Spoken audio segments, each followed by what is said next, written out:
Sri Kuberan TV நேயர்களுக்கு அடியேன் சிவயோகி சிவசக்திமான் சுவாமிகள் வணக்கத்தை தெரிவித்துக் கொள்கிறேன்.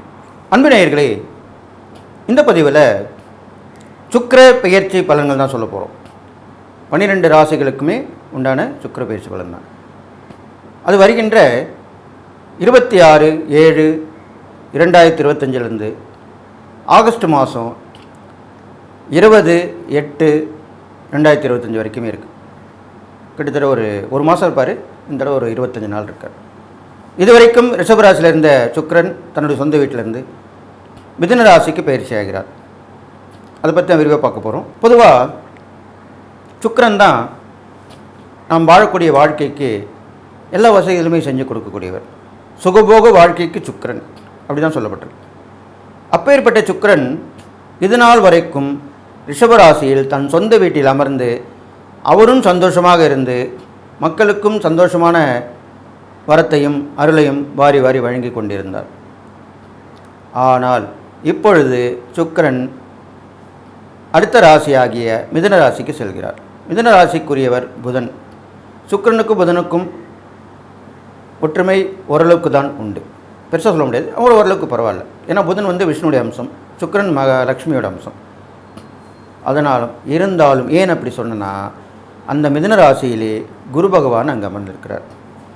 அந்த தேவகுருவான குரு பகவானுடன் அசுர குருவான இந்த சுக்கிரன் போய் சேருகிறார். நல்லா கேட்டுங்க, குருவும் சுக்கிரனும் ஒரு ஜாதகத்தில் சேரக்கூடாது, பார்வையும் பார்க்கக்கூடாது. ஏனென்றால் குரு கொடுப்பதை சுக்கிரன் தடுப்பார், சுக்கிரன் கொடுப்பதை குரு தடுப்பார். இது வழி வழியாக வரக்கூடிய ஒரு விஷயம்.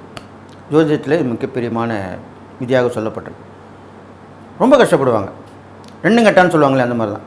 ஒன்று வரும், ஒன்று மூடும். ஒன்று கதவு திறக்கும், ஒரு கதவு மூடும். இப்படி தான் நடக்கும். அதனால தான் இந்த சுக்கிர பயிற்சி கொஞ்சம் கடினமாக தான் இருக்கும். இருந்தாலும் அவர்களுடைய பார்வை பலன் ஒன்று இருக்கு இல்லையா, அதை வச்சும் நல்லா நடக்கக்கூடிய விஷயம். அதனால் 12 ராசிக்கு இப்போ நான் பலன் சொல்ல போகிறேன். பொதுவான பலன் பார்க்கும்பொழுது, இப்போது உள்ள நேரங்காலம் பார்க்கும்போது பொதுவாகவே எல்லா கிரகங்களுமே ராகு கேதுவோடைய பிடியில் மாட்டின்று. பக்கம் பெற்ற சனி ராகுவோடைய அமர்ந்திருக்கார், கும்பராசியில் அமர்ந்துட்டார். செவ்வாயோட கேது அமர்ந்துட்டார். இது நடுவில் தான் எல்லா கிரகமும் இருக்குது. எந்தெந்த கிரகங்கள் சேரக்கூடாதோ அந்தந்த கிரகங்கள் தான் சேர்ந்துருக்கு. ராகுவும் சனியும் சேரக்கூடாது, செவ்வாயும் கேதுவும் சேரக்கூடாது, குருவும் சுக்கிரனும் சேரக்கூடாது. பாருங்கள், எவ்வளோ பிரச்சனைக்கு மேலே பிரச்சனை தான் வரப்போகுது. இருந்தாலும் எல்லாருக்குமே பரிகாரம் உண்டு, இறை வழிபாடு உண்டு, தான தர்மங்கள் உண்டு. அதெல்லாம் செஞ்சுட்டு வந்தீங்கனாலே நீங்கள் வெளியே வந்துடலாம். இப்போ இதனால் என்னென்ன நடக்கும்னு கேட்டிங்கனாக்கா, முதல்ல சுக்கிரன் குருவோடு சேரும்போது என்ன நடக்கும்னா, குருவால் கொடுக்கக்கூடிய பலன்கள் எல்லாமே மட்டுப்படும், தட்டுப்படும், கிடைக்காமல் போகும், தாமதமாகும். ஒரு படிப்பு படிக்கணும்னா தாமதமாகும். ஒரு கல்வி நிலையத்தில் சேரணும்னா சீட்டு கிடைக்காமல் கஷ்டமாக இருக்கும். அதே மாதிரி பணத்தட்டுப்பாடு ஏற்படும். பணம் கொடுத்துக்கிட்டே இருந்தவங்க திடீர்னு நிறுத்திடுவாங்க கொடுக்காம. ஃபைனான்ஸில் கேட்டால் கிடைக்காது, கடன் கேட்டால் கிடைக்காது. இதுதான் மாதிரி நடக்கும். அதே மாதிரி வண்டி வாங்கணும்னு நினைப்பீங்க, தள்ளி தள்ளி போயினே இருக்கும்.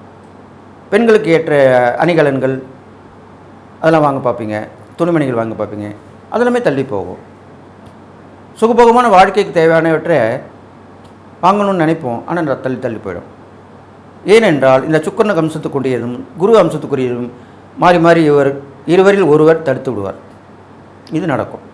அடுத்ததாக ராகுவும் சனியும் சேர்ந்திருக்கப்படியால் ஒரு கத்திரிக்கோள் என்ன செய்யுமோ அதை செய்யும், கட் பண்ணி விடுன்னு சொல்லுவாங்க. கத்திரிக்கோள்ன்றது கட் பண்ணுறதுன்னு.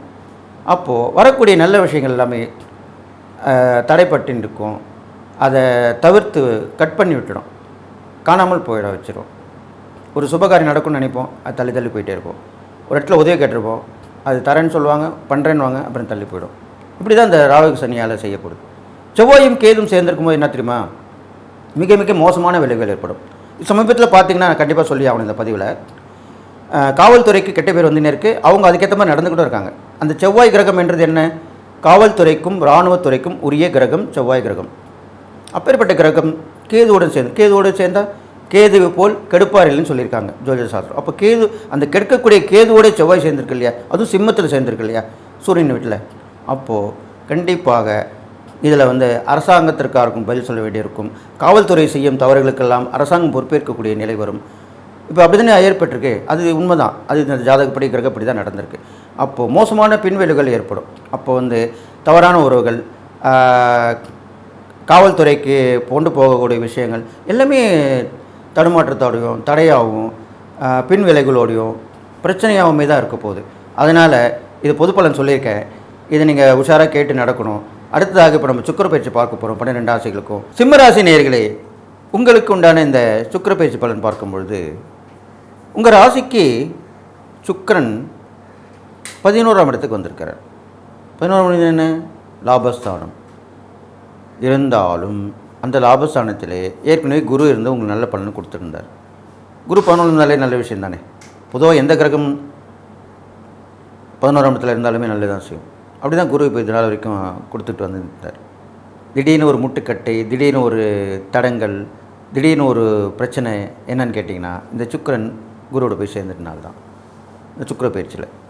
அப்போ அந்த சுக்கிரன் போய் அந்த குருவோடு சேரும்போது 11ஆம் இடத்துல உங்களுக்கு இது நாள் வரைக்கும் வந்திருந்த பண உதவிகள், பொருள் உதவிகள், பெரிய மனிதர்கள் தொடர்பு, அவங்க மூலிமா நல்ல விஷயம் நடக்கிறது, மூத்த சகோதரர் மூலிமா உதவி வசதி கிடச்சிட்டு வந்தது, அக்கா அண்ணன் சொல்லுவாங்க இல்லையா, கூட பிறந்த அக்கா அண்ணன் தான் இல்லை, ஒன்று விட்ட அக்கா அண்ணன் கூட சொல்லலாம். உங்களாலுமே அந்த உதவிகள் கிடைச்சிருந்தது எல்லாமே தொடர்ந்து வந்திருந்த எல்லாமே இப்போ பிரேக்கப் ஆகிடும். ஏனென்றால் சுக்கிரன் குருவோடு போய் சேர்ந்தனால கண்டிப்பாக தடுத்துருவார். அது எவ்வளோ பெரிய கஷ்டம். திடீர்னு ஒரு வருமானம் வந்துட்டு இருந்து, ஒரு உதாரணம் சொல்லணும்னா, ஒரு வேலையில் ஒருத்தர் இருந்துட்டுருக்காரு, நல்ல சம்பளம், கை நிறைய சம்பாதிக்கிறார், குடும்பத்தை பார்த்துக்கிட்டு இருக்கார், குழந்தைங்களுக்கு கல்வி செலவு எல்லாமே நடப்படியாக இருக்குது, மனைவிக்கு தேவை, எல்லாமே சந்தோஷமான வாழ்க்கை தான். திடீர்னு அவருக்கு ஏதோ ஒரு பிரச்சனையால், அவர் உடல்நலம் சரியில்லையா இருந்தாலும் சரி, இல்லை அவர் வேலை செய்யக்கூடிய இடத்துல ஒரு பிரச்சனை வந்து அவர் மேலே வீண் பழியை போட்டு வேலையை விட்டு நிப்பாட்டினான்னு வச்சுங்க, எவ்வளோ கஷ்டம். தொடர்ந்து வருமானம் வந்துக்கிட்டே இருந்த ஒரு இடத்துல வரலைன்னா ரொம்ப ரொம்ப கஷ்டமாக இருக்கும். அதை அனுபவித்து பார்க்குறவங்களுக்கு தான் தெரியும். நான் எப்போயும் அனுபவிட்டு ஆராய்ச்சி பண்ணி தான் சொல்லுவேன். அந்த வகையில் தான் நான் இப்போ சொல்லிகிட்ருக்கேன். அப்போ ரொம்ப கஷ்டமாக இருக்கும். அப்படிப்பட்ட பலன் தான் இப்போ உங்களுக்கு இந்த சிம்மராசிக்கு இப்போ நடக்க போகுது. அதுக்கு தான் உஷாராக முன்னாடியே சுக்கிர பயிற்சி ஆகிறதுக்குள்ளே நீங்கள் உஷாராக இருக்கணும்னு சொல்கிறது. அப்போது முன்னாடியே அந்த உதவியெல்லாம் வாங்கி வச்சுக்கணும். யார்கிட்ட உதவி கேட்கணுமோ அதெல்லாம் கேட்டு வச்சுக்கணும். அந்த காலகட்டங்களை கேட்கும்போது தான் தடைகள் தாமதங்கள் ஏற்படும். இது மாதிரி நடக்க போகுது. அப்போது ரொம்ப கவனமாக இருந்து செய்யணும். உங்கள் செயல் சிந்தனை எல்லாமே ஒரே நோக்கத்தோடு இருக்கணும். அப்போ தான் நீங்கள் வெற்றி பெற முடியும். அடுத்தது அந்த சுக்கிரன் பார்த்திங்கன்னா உங்கள் ராசிக்கு 5ஆம் இடத்தை பார்க்குறாரு. 11ஆம் இடத்துலேருந்து அந்த வரக்கூடிய எல்லாமே கட் பண்ணி விட்டதுனால அவருடைய பார்வை விழுற இடம் பார்க்கலாம். அப்போ அவர் பார்வை விழும் இடம் பார்க்கும்போது உங்களுக்கு 5ஆம் இடமாக அமையுது. 5ஆம் இடம்னா என்ன? பூர்வ புண்ணியம், நினைச்சது சாதிக்கிறது, புத்திர பாக்கியம், புத்திரக வழி, இதெல்லாமே சொல்லக்கூடியது 5ஆம் இடம். அப்போது 5ஆம் இடம் கண்டிப்பாக நல்லது செய்யும். நீங்கள் நினச்ச எண்ணத்தை பழிக்க செய்கிறது, உங்களால் முடியலைன்னா உங்கள் குழந்தைங்க மூலிமா ஏதோ ஒரு உருவத்தில் உதவிகளோ பண உதவியோ ஏதோ வரும். இல்லைப்பா உங்கள் பசங்களை பார்த்தேன், அவங்களுக்காக கொடுக்கணும்னு தோணுச்சு கொடுத்தேன். இந்த மாதிரிலாம் பார்த்துருப்பீங்க நீங்கள் உங்கள் வாழ்க்கையில். நான் உனக்கு கொடுக்கலப்பா, உங்கள் பழைய பசங்களை கஷ்டப்படுறதை பார்த்தேன், அதனால் கொடுக்குறேன் அப்படின்னும். அப்போ இந்த மாதிரி காலகட்டத்தில் அப்படி தான் நடக்கும். இல்லைப்பா உங்கள் ஒய்ஃபு பார்த்தேன், ரொம்ப கஷ்டப்படுறாங்க, அவங்களுடைய முகத்துக்காக பார்த்து நான் கொடுக்குறேன், இப்படி தான் சொல்லுவாங்க. ஏன்னா உண்மை நடந்திருக்கு. அது மாதிரி தான் நடக்கும். இப்போது அடுத்ததாக பயணங்கள் வந்து நிறைய அலைச்சல் திருச்சலாக இருக்கும். கடைசியில் முடிவு சுகமாக இருக்கும். கஷ்டப்பட்டு நீங்கள் நிறைய ட்ராவல் பண்ணணும். இந்த சுக்கிர பயிற்சி காலத்தில் பிரயாணம் செஞ்சுக்கிட்டே இருக்கணும். அப்போ தான் ஏதோ ஒரு பிரயாணத்தில் ஒரு முடிவில் ஒரு நல்ல விஷயம் நடக்கும்.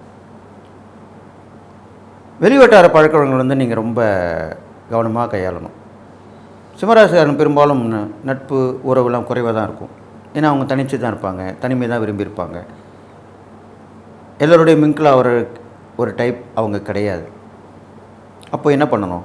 நீங்கள் இந்த காலகட்டத்தில் நம்மளுக்கு வேறு வழி இல்லை அப்படின்ற போது நம்மக்கிட்ட இருக்கிற தொடர்பு மூலிமா உள்ள கான்டாக்டில் உள்ளவங்க, தொடர்பில் உள்ளவங்க, அவங்களோட கொஞ்சம் பழகிக்கலாம். வேறு வழி இல்லை. உங்களுக்கு ஒரு வேலை நடக்கணும் முடியணும்னா நீங்கள் அப்படி தான் பண்ணி ஆகணும். வேறு வழி இல்லை. அப்போ நீங்கள் அவங்களோட அதிகமாக தொடர்பு வச்சுக்கலாம். அவங்களுக்கு உண்மையான தேவையான உடல் உழைப்பு கொடுக்கலாம், உதவி செய்யலாம், அவங்களுக்கு பக்கபலமாக இருக்கலாம். அப்போ அவங்க என்ன பண்ணுவாங்க, ஆஹா நம்மளுக்கு கூட மாட உதவியாக இருக்கார், நம்மளுக்கு சைட் சப்போர்ட்டாக இருக்கார், எல்லா விஷயத்துலேயும் கூட வந்து போகிறாரு, அப்போ கண்டிப்பாக அவருக்கு நம்ம செய்யணும் அப்படின்னு அவங்க மனசுலேயே அவங்களுக்கு அந்த எண்ணம் ஏற்பட்டு உங்களுக்கு நல்லது செய்வாங்க. இப்படி தான் நடக்கும். அதுதான் இப்போ இந்த காலகட்டம் உங்களுக்கு நடக்க போகுது. இதெல்லாமே சுக்கர பயிற்சியால் உங்களுக்கு நடக்க போகுது. அது இல்லாமல் முன்னுடைய ஆசீர்வாதம் கண்டிப்பாக இந்த காலகட்டத்தில் உங்களுக்கு கிடைக்கும். அப்போ அதுக்கு என்ன பண்ணணும், அவங்களுடைய போட்டோ வச்சு வழிபடலாம். அது இல்லாமல் அவங்க நினைவிடம் இருக்கு இல்லையா, அங்கே போய் வழிபடலாம். புண்ணிய ஸ்தலம் சென்று அங்கே வழிபடலாம். நீர்நிலைகள்னு சொல்கிறாங்க தான். இல்லை எதுவுமே கிடைக்கல, வீட்டு பக்கத்தில் கோயிலில் குளம் இருக்கா, அங்கே குளக்கரையில் போய் உட்காந்து வழிபடலாம். பெரும்பாலும் நீர்நிலைகளில் இருந்து வழிபடுறது ரொம்ப நல்லது. முன்னோர்களுக்கு தர்ப்பணம் கொடுக்கலாம், அவர்கள் நினைவாக இருக்கலாம். இதெல்லாம் இந்த காலத்தில் நீங்கள் பண்ணணும். எப்போ ஒரு கிரகங்கள் சரியில்லைன்ற போது நல்லா கேட்டுங்க, கிரகங்கள் சரியில்லாத பொழுது நம்முடைய முன்னோருடைய ஆசீர்வாதம் நமக்கு கண்டிப்பாக வேணும், இறைசக்தியோட ஆசீர்வாதம் வேணும். கிரகங்கள் நல்லா இருந்தால் மற்ற எல்லாமே தேடி வந்துடும். கிரகங்கள் சரியில்லாத போது நம்ம அடுத்த ஒரு ஆப்ஷன் அப்படி சொல்கிறோம் இல்லையா, அதுதான் நம்ம முன்னோருடைய நம்ம வழிபாடை வச்சுக்கணும், அதிகப்படுத்திக்கணும். அதுதான் உண்மை. எது எப்படி இருந்தாலும் குலதெய்வ வழிபாடை விட்டுறக்கூடாது. கஷ்டமான நேரத்தில் குலதெய்வ வழிபாடு தான் கை கொடுக்கும்.